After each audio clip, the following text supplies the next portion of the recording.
You have a GoPro? Do you have a SENA 50S or a SENA 50R? You can control your GoPro hands-free with voice command through your SENA without taking your hands off the bars or fumbling for buttons or collecting a bunch of junk footage because you just couldn't stop the camera from recording.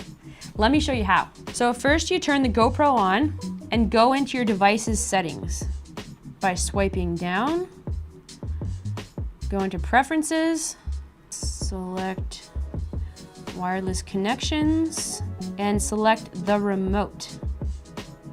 Then put your SENA device into GoPro pairing mode. If you purchased your device a little while ago, you'll have to do the most recent firmware update for this mode to appear in your configuration menu. So first I'm going to turn the SENA 50S on.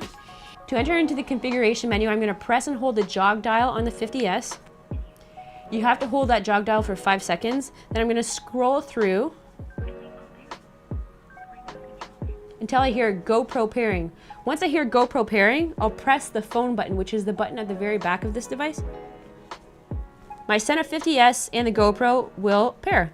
Connection successful. Now I can control my GoPro by saying things like, GoPro, start recording.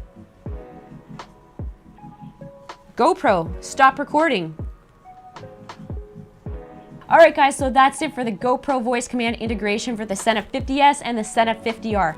I can't wait to see the videos of your adventures that you come up with. If you'd like, share the URL to any of them that you post online in the comments section below. And if you post them on social media, tag SENA Bluetooth.